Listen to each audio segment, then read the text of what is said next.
Hey guys, welcome back to the show where we discuss the truth of your psychology, the truth of what's going on, even if it's before sunrise. So we got the mood lighting in here. So if you notice that I started to put my moves on you, that's why. Yes, the truth of your psychology, what is going on with it. The truth that nobody knows, no psychologist knows, no therapist knows, and they don't know that they don't know. Epistemologically, they're so off base that they don't even know that they don't know. Yeah, truth. I really like, who doesn't like that word truth, right? Not rules. Not rules for your psychology, not rules for how your psychology operates, but principles. Fundamental, first principles of just what's going on with your psychology. Then however you want to use that information, that's up to you. We're not going to come up with 12 rules for life, as much good as Jordan Peterson has done. He's getting young men to read Jung. Well, I think he was for a while. I don't know if that's... I think young men started to read Jung and get 4 paragraphs in and go, oh, what's he talking about? You will understand that eventually if you follow the Jung reading list in the correct order. But a lot of young men, they'll just jump into ion. I've heard of that happening. That's the first Jung they've ever been exposed to. They jump into ion. No, that's the last. That's the last thing you need to be reading. But hey, a lot of people know about ion now. I wouldn't go to a CrossFit class. I have been to a couple just to try it out, just to make sure it's as stupid as I thought it was going to be. But I think CrossFit is great because now if I go to my local 24-hour fitness, there is an entire row. It's great symbolism. It's like the backbone of the gym now. Entire row of these racks and rigs with bumper plates and lifting platforms. Everybody's doing deadlifts and squats and front squats. It's great. This is clearly the influence of CrossFit. You guys probably don't remember back going to the gyms in the early aughts. The squat rack was in the corner. And, a good gym would have two or three. It was just tucked away in the corner. The main focal point of the gym was the bench press and decline. Like, whoever does decline, what's the point of doing decline? But CrossFit came around, and as silly as it is to do 30 clean and jerks in a row, it got people thinking about big compound movements. And I think that's what Jordan Peterson does. But, I think it just has these fallacies that I've seen come up in the clinic. I've seen firsthand multiple times, especially this one, the lobster fallacy. So I guess one of the rules for how to live a good life is to stand up straight. Okay, yeah, stand up straight. I don't want you guys to develop any kind of scoliosis or anything. But you stand up straight because we have these dominance hierarchies that go back to lobsters, and if you look at lobsters and how they interact, that there's one huge pyramid, and I think it might even be a literal pyramid, and what lobsters do is they fight with each other, something like to that effect. They fight with each other, and if you win, your serotonin rises when you're a lobster, and this is a good indication of where depression comes from in humans. If you just receive loss after loss, it just sucks the energy out of you, and after a while, your serotonin decreases. And I've heard young men on multiple occasions, I would say 7, 8 occasions, in which they say something to the effect of taking a loss is bad, getting a, quote, social defeat is bad, like getting rejected by a girl. Right, that's bad. That's something I want to avoid because I don't want to end up like those lobsters on the bottom of the huge giant lobster pyramid, on the top of which, I know you probably get mating opportunities, better access to food, whatever it is. I don't want to end up like those bottom rung lobsters. So what's the implication there? I know Jordan Peterson doesn't say this, but this is the problem when you look at life as a bunch of rules, not principles. The implication is you need to avoid defeat. The implication is you need to avoid losses. That can be a problem. Otherwise, it permanently damages, serotonin. Proper use of serotonin in your brain, let's say, and you're going to start to walk around with slumped shoulders. So what you do is you stand up straight, and then your serotonin rises. This is probably all based on, now that I'm talking this out, God, so this is probably all based on the power pose research that was debunked, right? Before a job interview, you just look like Wonder Woman. Is of course research from a woman, so she says you gotta look like Wonder Woman, and then you're gonna do better at the job interview. That turned out to not be true. Something that I talk about in my article on my blog, which I don't post on anymore because it's not 2014. But article on my blog, the problems with psychological research, really defining variables. We got to define constructs. Of course, the one construct that is pretty hardy, I guess you could say, IQ, we don't want to look at for obviously political reasons. And in that one discussion of IQ, you have a lot, not everything wrong, but a lot wrong with modern psychology and so modern therapy.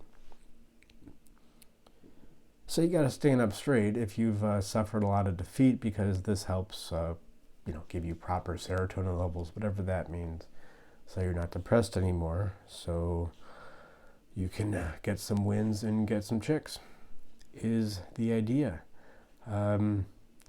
Except Dr. Peterson, we are not lobsters. I don't know, and there's a huge mistake in primate research and taking this primate research and applying it to humans back in the 70s and the 80s. There's this huge mistake of studying chimps or studying bonobos, famously from Dr. Sapolsky, who's somebody who I really admire and I think who's done a lot of good. But, some of his primate research, looking at cortisol and what social dominance does to your cortisol levels in, what was it, chimps, gorillas, whatever. It ultimately doesn't matter. So you would look at, some pack of chimps, let's say, and the males who were lower on the social dominance hierarchy, they had higher levels of cortisol. And of course, he would use this, I would disagree with a lot of what he says politically, but he would use this to, in a sense, justify his political views and say, oh, look, when people are low on the social hierarchy, it just gives them poor health. Just take out all other factors, just by dint of them being low on the social hierarchy. It's more stressful. Look, their cortisol levels are higher. If I look at these dominant chimps or these dominant gorillas, they have lower cortisol levels. They have much more stress-free life. So this is, I don't want to criticize Dr. Sapolsky, because if I think he's a great guy to listen to. If you just want to know more about psychology, of psychological facts in general, again, not a coherent view of what psychology is, but if you want to go to the facts, go to Dr. Sapolsky. They actually have these great lectures on YouTube. And I think Stanford just puts them up for free, so it's really great. Except we're not lobsters. My point in saying this is we're not even chimps. We're not even gorillas. A cousin, a somewhat close cousin. Of course, we're not even bonobos. Turns out that cortisol doesn't come, or higher cortisol levels doesn't necessarily come from being lower in the social hierarchy. Depression in humans does not come from being lower in the social hierarchy. Where does it come from? Predominantly. Yes, being socially dominant, that can be helpful, but again, I liken that to the keystone in the arch. That's just the keystone that's there. It's nice, but what are the supports? What are the other blocks in the arch? I forget what they're called. What are those other blocks, those supports that hold the keystone in place? Is connection. Is how well connected you are. And it turns out that, at least in humans, this is way more beneficial for lower cortisol, having, let's just say, efficiently used serotonin in your brain. Connection, not being isolated. Depression is not a disease. It's not a disorder of low social hierarchy. In humans, it's a disorder of isolation. It's a disorder of disconnection. And I really dislike, maybe Dr. Peterson clarifies this in his book, but at least the guys I talk to, they don't get this message at all. I really dislike the idea that there's one social hierarchy. For lobsters, maybe there is, but for humans, there's not. There's multiple. I think I discussed this, what was it, last week? I bring it up every so often. But we get so, like, especially young men, they get so bogged down by, social dominance, gotta be alpha, can't be beta, all this. I mean, essentially it's anxiety. Essentially it's a way to criticize yourself. It's just one more way for you to criticize yourself. It's not learning about lobsters or gorillas or chimps necessarily that's making you think like this. I mean, learning about it aggravates the anxiety. And in a sense, it gives you an extra whip to whip yourself with, an extra club to just bludgeon your skull with. But it's not the root of the problem. That we go on and think, if I could just,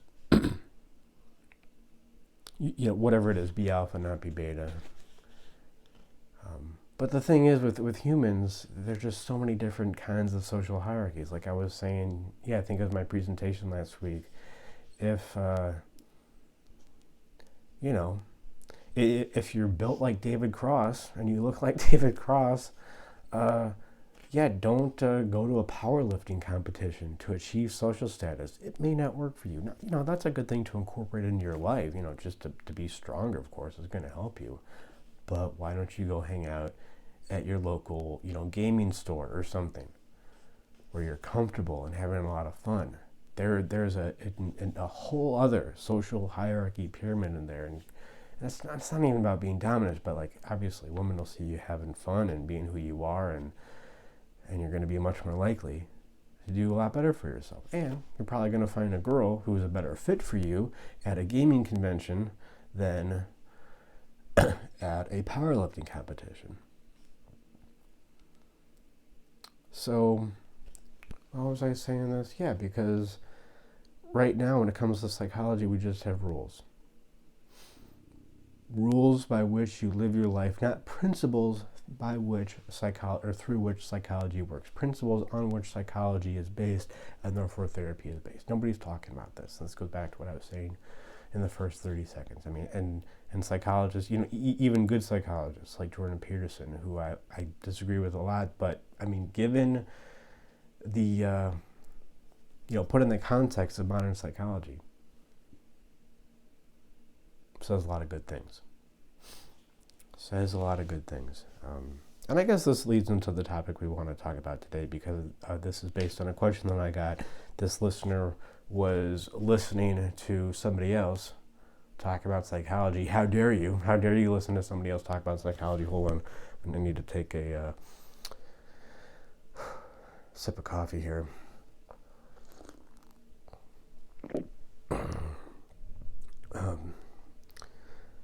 So he was listening to somebody else talk about psychology, a therapist, and she was saying that psychotherapists need at minimum 9 years of training to be good therapists. And the question I got from him was, in a sense, is this true?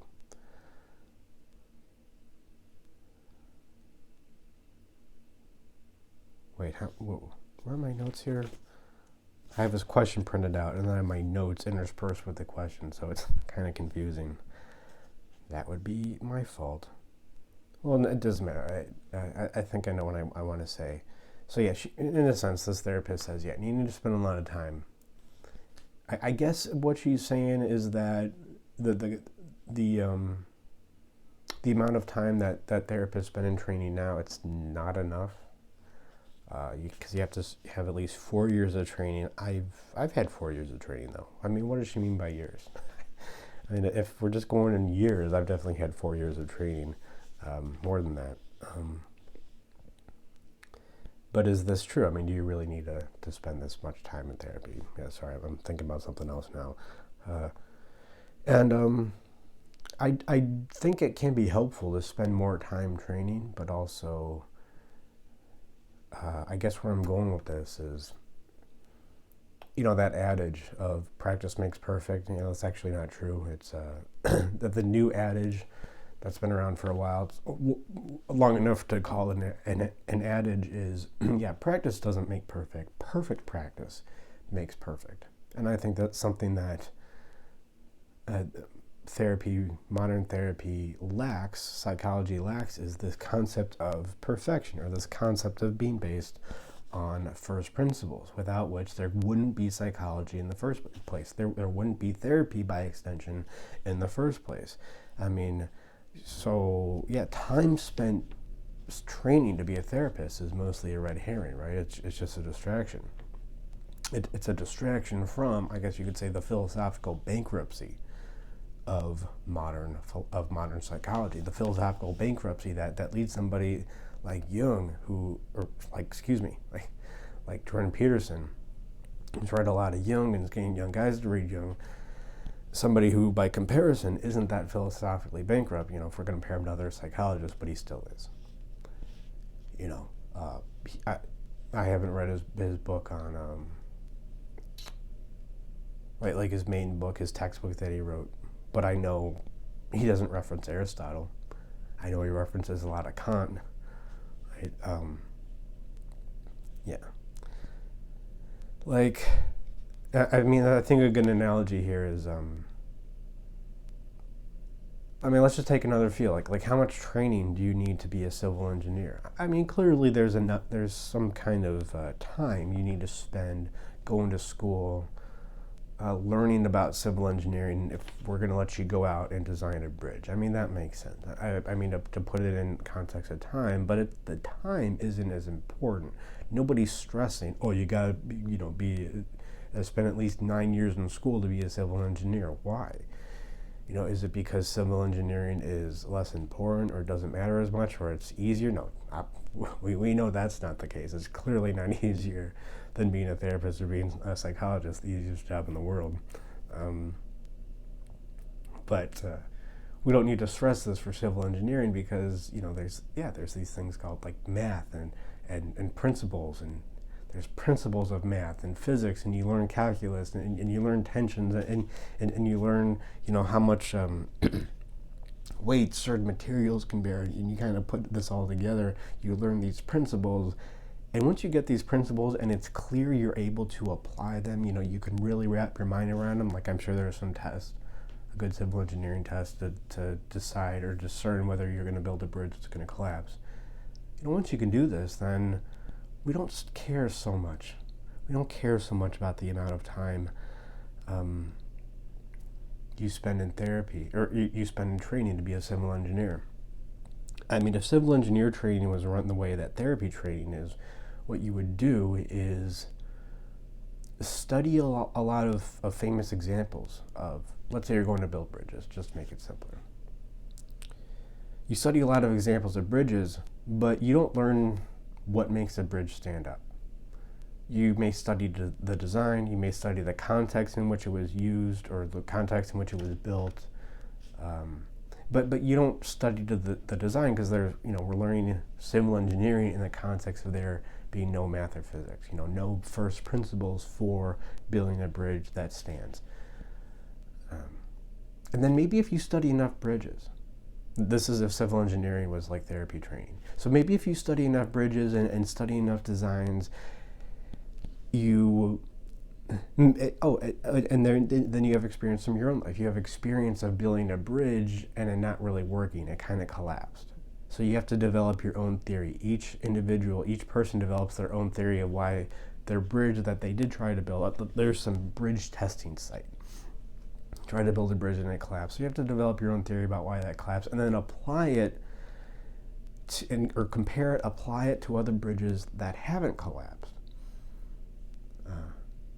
And then from there, you're kind of supposed to feel your way into what makes a bridge not collapse and what makes a bridge collapse.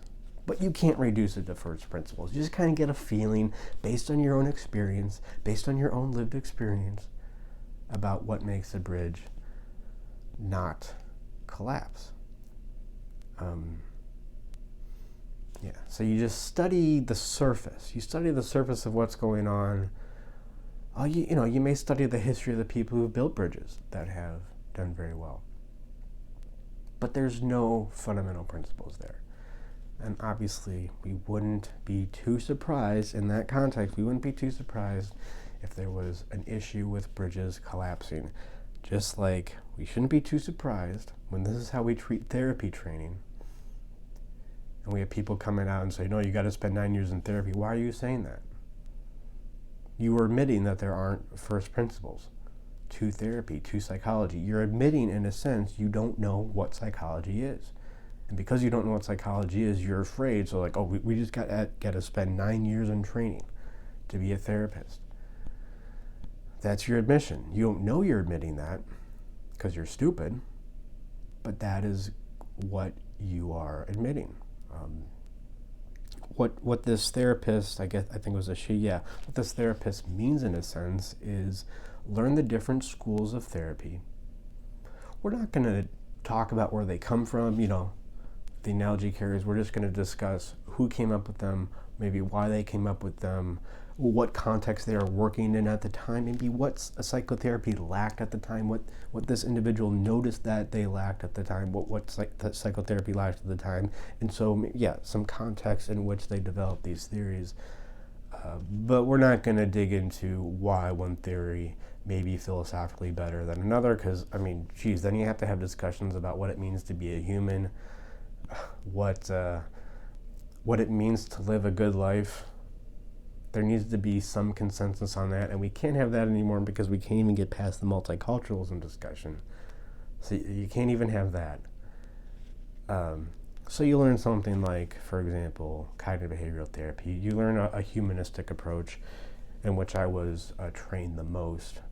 You learn something like rational emotive behavioral therapy, critical race theory, of course. You may even learn a psychodynamic approach. Most schools you won't. I was lucky enough to go to a school where I was able to take classes in Jung. Now, I don't think it really counted towards my degree or anything, but they were good classes, and it was just really great to just sit down with a psychologist who was a Jungian, and just really listen to him and pick his brain and see where he's coming from and see how he approaches it. It was just super helpful, and obviously, of course, I got along with that guy. It was really great. So you learn from all these different approaches, and then you kind of integrate your own experience. You look at in your life, and you looked at in where maybe things didn't work out so well for you, and how does this apply to this plethora of not ideas, but just facts about psychology and how to treat a therapist in the clinic. So you just kind of do this, it all kind of combines together in some nebulous way. That's why it needs to be at least 9 years. That's why this therapist is going on the record saying you have to be in training for 9 years, because there's really no principles. So it's just nebulous thing, and it makes sense when you go to a therapist now. The bridge collapses in a sense. You go there and you feel worse, or you go there and you're learning hurtful ideas. You don't know you're learning hurtful ideas until you come to me and I go, that's not true. That's a really poor way to address this issue. This is making it worse.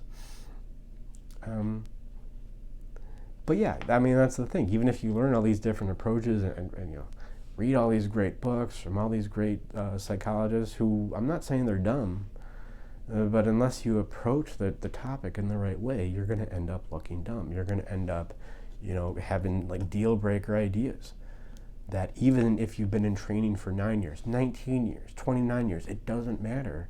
You're not going to suss out some of these deal breaker ideas. It's like a few of them, obviously.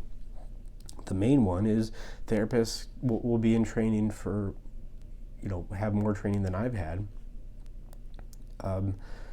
Yet you talk to them and they won't come right out and say it, but if you talk with them enough, it's implied in their answer. They just think that emotions are irrational. If you don't think emotions have a specific structure, if you don't think there is a specific, first of all, a specific thing that emotions are, there's this huge conflation between emotions and feelings, which if we can't even get by that, we're not going to talk about emotions in a healthy way. So there's a huge conflation. Emotions are feelings, feelings are emotions. But if there's no structure, if there's no way they operate, if we can't even define what an emotion is, then by definition what you say is emotions are irrational. So in the clinic, it doesn't matter how much experience you have, you come at it from the perspective of emotions are irrational. How well is some guy going to help you with emotions, even if he has tons of experience? And that could help. it can help to look at a bunch of different bridges and note like the cornices on certain Roman bridges. I don't know, that could help. Um, but yeah, and look, by doing that, you may get to some principles of bridge building. Like if you look at a Greek bridge versus a Roman bridge, there's probably more arches in a Roman bridge, and you notice that the columns are spaced further apart. So you go, maybe an arch means I need fewer columns. Now, I can't do the math or anything to decide exactly what that is, but if I build a bridge with an arch, maybe I can use less material. So you can develop, some intuitions that can help you to build bridges better, at least more efficiently, just by looking at a bunch of bridges. And that's what you can do if you make your way through like a CBT textbook or whatever book on critical race theory that at least pushes those ideas. You can kind of combine these, and if you're smart, you can start to figure stuff out. But again, we're not looking at first principles. So so you learn these approaches, you kind of integrate your experience, but there can still be deal breakers, right? Like emotions are irrational. Well, look, I don't care how much training, how many fancy degrees your therapist has on the wall. If he thinks that emotions are irrational on some level, he's just not going to be able to help you very much. It could still be helpful. The therapy could still be helpful. I mean, look, it's great to go somewhere and talk to somebody in a confidential setting about what's going on, but is the therapy really going to be as helpful as it ultimately needs to be, which is, of course, to put you in a process through which you're going to be able to manage your issues, and you know exactly why. Or a process in which you don't need to believe in yourself anymore. You don't have to believe in anything. Just know that this is the facts of reality. That you have this issue, this is how it works, this is exactly where it comes from. You can describe it in 50 different ways. And here's exactly how you were able to work through it. Now, if you don't want to work through it, if you want to hold on to that issue because it's yours and it's been yours for a while and you have all this great resentment around it and it feels really good, then don't work on it. You don't have to do anything. But if that issue gets you into problems, and it might not, to be honest, that issue might not get you into problems if it's small enough or it's not really related to anything else in your life. I mean, typically that's not the case, but if you can get away with it, then don't work on it. But if it's causing you problems and you get to the point where you're ready to change, where you realize, I'm actually going to die one day. Or, I'm not going to have the relationships that I want in my life. Or, life doesn't need to be this difficult. Why am I stressed out all the time? On the surface, everything is fine, but life doesn't need to be this difficult. And it becomes painful enough, then you know exactly what to do. And you know exactly what to do, not only to work through the issue, but you know exactly the principles behind why this works. Like I say, do you have to believe in yourself? No, of course not. Again, that's another distraction, another red herring. And obviously any kind of critical race theory, which you really,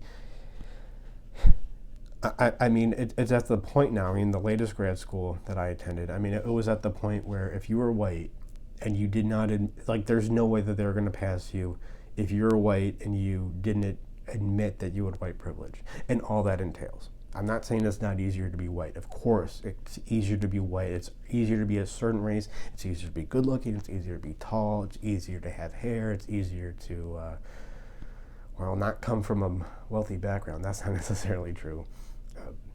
It's easier to be from a family where nobody's bipolar or nobody has an alcohol or drug abuse addiction. Of course, these things make it easier, but does it really give you privilege? And what's the difference? What's the exact difference between having an easy life and having a privileged life? Can we distinguish that? But it's getting to the point now, and this is, I can't say too much about it because I signed certain papers saying that I won't. Well, let me just say that it's getting to a point now in academia where if you're white and you want to be a therapist, if you don't admit that you have white privilege, they're not going to pass you. Now, it's not going to say in the paper, it's because he didn't admit that he has white privilege. They're going to come up with something else. right? Because it's easier for them. It's less of a controversy if they come up with some other reason, and they'll come up with some other reason, and they don't really have to provide much justification for it. If they don't think that you're going to be a good therapist or good psychologist, they don't need to pass you. And they need to give, I think, some reason, but you'd be surprised how little of a reason they need to give. Okay, so any element of critical race theory in your therapist's mind that he hasn't fully extirpated, I think that's the word that fits there, he hasn't fully extirpated, that's going to be a deal breaker. Because now your life isn't about you and how you relate with reality. It's you and your culture. It's you and your culture. It's you and your skin color that you invariably can't get out of, and how this influences everything. Now you're not dealing with the issue for what it is. You're not dealing with the anxiety, for instance, for what it is. You're dealing with some other aspect, some other distraction that may be influential in some degree. I'm not saying it's not, but is it fundamental? Something else that you can go through decades of therapy training and still not talk about, still not, be referenced by you or your supervisor or anything, is the difference between pursuing pleasure and avoiding pain. I mean, I was appalled by how many other therapists working with alcoholics and drug addicts think that alcoholics and drug addicts use the alcohol or drugs because it feels good. And if you just have, even a splinter of that in your mind, it could just radiate out and affect everything negatively. What other just total deal breakers? There's a bunch. I mean, maybe I'll do a video about it. What other deal breakers are there? Yeah, pleasure, pain avoidance. Well, we can stop there. That's fine. We don't talk about it too much.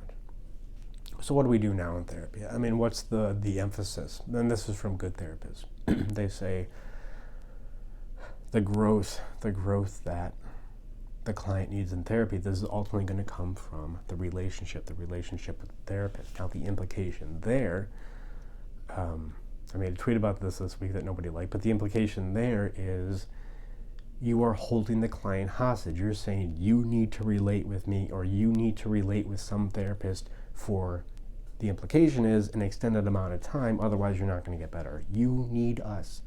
They're creating job security by saying that the growth, the health of the client depends ultimately on creating a healthy relationship with the therapist. Now, it turns out that this is a red herring too. I mean, this is like big the thing to say in therapy, 18 months ago, but that turns out to really not be true anymore. Obviously, the relationship with the therapist can help, but there's something else going on. There's something else going on that, the relationship matters, but there can not be a great relationship and still be growth, or there can be a great relationship and no growth. Maybe some relationships are a little bit different than others. Maybe some relationships speak to more fundamental issues than others do. Oh, maybe some relationships hint at what these fundamental principles are in psychology, but again, we don't have the epistemology to go there, so we won't. And in a sense, like the GIF is Kathy Bates in Misery. You need me. I've actually never seen the movie, so I don't really understand the context, but it seems like you're holding this client hostage. You're holding this patient hostage. You're saying, we need to develop we need to be friends. Be my friend. We need to be friends so you can go on and live a healthy life and develop relationships. Like the skills you learn. And there's some, I can imagine there being some truth to this. Like the skills you learn in this therapist-client dyad. These relationship skills. You take these skills and you go on and create relationships outside of therapy. That's true, but how about we demarcate exactly what is going on in that relationship? Exactly what you need, really the emotional regulation you need, not to relate with the therapist. That's sad. But to go out and relate, to have a relationship with people. You work on yourself enough, and the relationships with other people, that comes naturally. Do you necessarily need a good relationship with the therapist? No, that's awful. And it's awful. I mean, it's completely debilitating to base therapy on that idea, that you need to find a therapist who you jive with, who has good vibes. So you essentially need to find a therapist who could potentially be your friend to get good therapy. That's That's awful. If I want a bridge built, I don't want somebody who's going to be a good friend. Now, if they are, that's cool, and we can like go hang out at the bar afterwards. But I want to find a therapist. I want to find a bridge builder who can build an MF and bridge. The friends thing, that is not even secondary, tertiary. But we need bridges. We need therapy. We need some process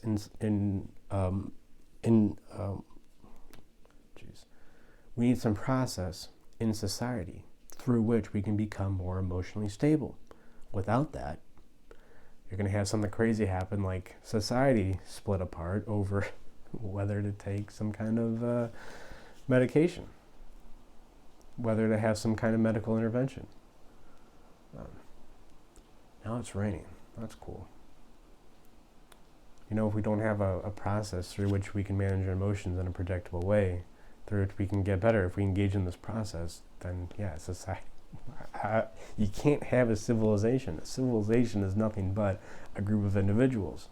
That's all civilization is. But if you don't have people in that society that are individual, unable to be divided within themselves, then they're going to divide amongst others, and it's going to potentially be a huge mess. So that's why this lady is saying that you need 9 years of therapy. That's all way of saying that. And then the second question is, okay, we're going to wrap this up. This won't take that as long. The second question is, this idea that you need 9 years of therapy, that contradicts my idea of group. My idea of group is you don't need experience at all. In fact, you don't even need somebody to run the group. You need principles through which the group is run, but you don't need a therapist there to run the group. Now, in my group, I do go, not all the time, but I am there sometimes if you want to ask me a question or run something by me. I think it's just helpful to have that, especially, at certain stages of the growth process. So if a therapist needs 9 years of training, then this lady would disagree with your idea of group. Of course she would disagree with it. But, you don't need tons of training. You need to understand what emotions are. You need to understand how they work. And because emotions are this way, and because they work in this way, then this is exactly how we talk through them. And you don't need to be some genius to get this. You don't have to be that smart. I mean, if you have 3 or 4 brain cells to rub together, you can understand what I'm talking about and go, okay, so here's my issue. Here's how I process my issue. Here's exactly how I process it. Here's how I become aware of it. Here's how I integrate my issue into my life and in my conscious life in a healthy way. I'm just saying the same thing in a different way. Oh, so then I can just go to this group, and part of what I do here is relate to what other guys are going through, and this helps me to become more aware of it. This gives me more resources through which I can process, become aware of what my fundamental issue is. Guess what? You don't need a therapist there running the group. Guess what else happens is therapists, based on this idea, they become less important. That's a real bummer. They don't matter as much. They're more, their power in society greatly diminishes. They're not these shamans that a lot of therapists think that they are or want to be. They're not these shamans who have some esoteric knowledge, that some esoteric access to some spirit world that only they have access to, and you need to go to the specific shaman to get this information. Now, I don't think any therapist would openly admit this, but this is what this lady's admitting by saying that you need 9 years of training to be a therapist. This is what she's admitting. She's saying, I want to be special.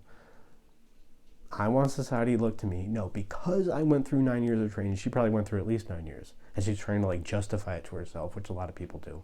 A lot of therapists and psychologists do. She's trying to justify her existence. This is me psychoanalyzing her. Take this with a grain of salt. She's trying to justify her existence by saying, oh, no, you got to go to therapy for 9 years. Yeah. So when I diagnosed Trump, is what she's saying. And again, I'm not a Trump supporter, but it's just crazy. It's absolutely nuts. It's nuts. And sometimes when you think about it, you're like, oh yeah, the APA, it's off the deep end, and a bunch of, a couple years ago, just a bunch of therapists were diagnosing. I mean, it wasn't an official diagnosis, but signing some paper saying, yes, Trump is a narcissist. He has all these qualities. The fact that they're diagnosing somebody they have not met with personally in a clinical setting is just baffling. Absolutely baffling. These are the people I need training from. I mean, it was helpful for me because, I mean, this getting training from these crazy people, it helped me. So look, I don't think that group needs to be run by a specific therapist. Like I said, there need to be principles through which a group is one. And I think one of those principles, one of those rules that is just non-negotiable is no politics. No politics in the group. If there's a political issue that upsets you and you want to talk about it, that's fine. You can mention it, but do it in an ambiguous way. Do it in a nebulous way so people don't know your view on it, because guess what? Your view doesn't matter. It actually doesn't matter. In the context of therapy, in the context of psychology, if this is philosophy, if we're holding court, if these views are on trial, then yes, then it matters. But in the context of your psychological health, your views actually don't matter. Well, that's a real bummer, because you may have a lot of self-importance placed on what your views are and how you're more right than everybody else. I actually got this idea because I wasn't running the group, but I was shadowing a group with my supervisor. And it was, you could just imagine that like some Upper West Side group, a bunch of aging boomers, and they started talking about Nixon or Vietnam or something, and they started to get really upset, and there was a lot of fervor in the group, and they're all agreeing with each other, and oh yeah, Nixon, and this is so bad, and societies, we're still going in that direction. Look at how bad society is. Look at how good we are. Look at how smart we were in the 60s and 70s. And my supervisor after the group goes, well, that was great. That was run really well. I forget exactly what he says, but that was great. That was really productive. I think productive was the word that he used. And I'm sitting there thinking, that was the least productive, I think it was 75 minutes. That was the least productive 75 minutes of my life.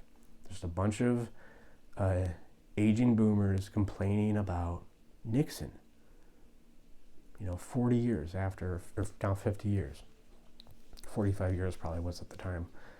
After the fact, nobody's talking about their issues. Yeah, I mean, everybody's agreeing, everybody's getting along, and like they're getting really chummy with each other, but you're not processing your issues. You're complaining about Nixon 45 years after the fact. This is a travesty. This is an absolute travesty. I can't believe you don't see it. So, yeah, I mean, if you're really smart, then you can get really bad therapy training and still end up a good therapist, because you understand what it takes to have a field, what it takes to even have a sustainable field in the first place. I guess what we're talking about here is what do I want to say? In sum, yes, there needs to be some kind of proper training for therapists. That is something that needs to happen, based on principles of what therapy training is. If I was the king of the APA and I had to run everything, I would still have some kind of therapy training. I'm not sure how I would run it. I mean, it wouldn't be as long as, you don't need to go for 9 years.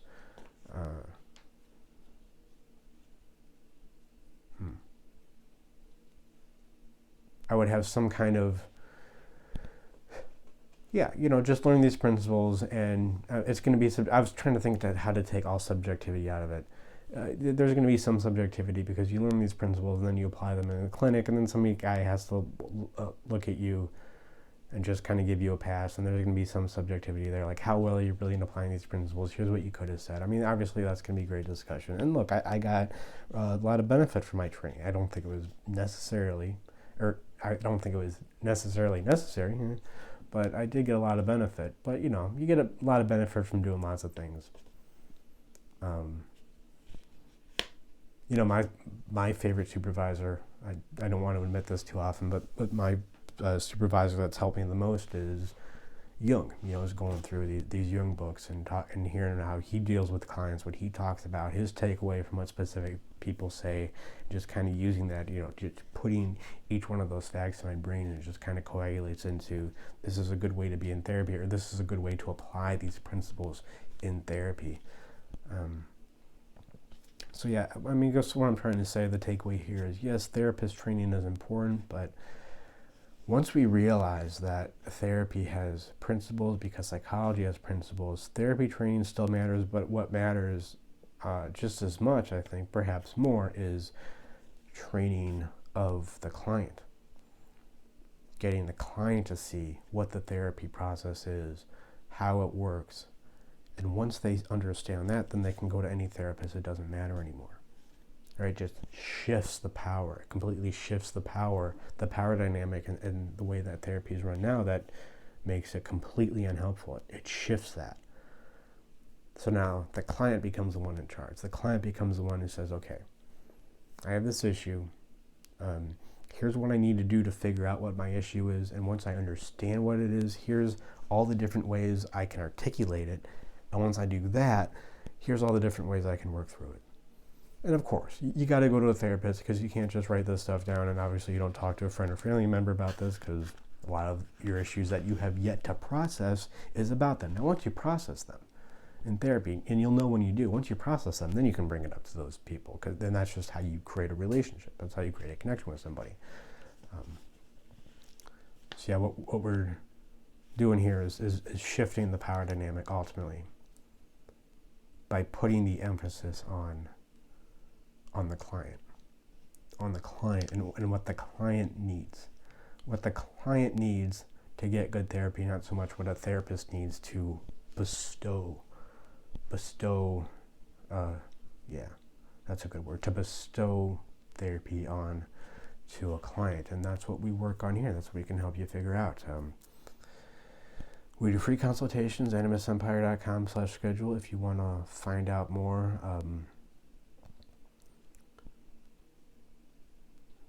Find out how we can specifically help you. See if the kind of therapy that we do will be helpful for you. Spoiler, it probably will be, because we're doing something that nobody else does. But you don't need me to do it. I am an okay therapist. I'm okay. Whatever. It could be a lot better. It could be a lot worse. But my ideas for therapy and how therapy works, that's what's really helpful. And I want to give you specifically what those are, so you can, whatever situation, like I say something like this in my book, whatever situation you happen to be in, you always know, you'll be able to get help, rely fully on your inner resources, everything within your boundary. All right, guys. So thanks for watching, thanks for listening, and remember, to get good therapy, you don't need a good therapist so much, rather, you need to understand exactly what therapy is.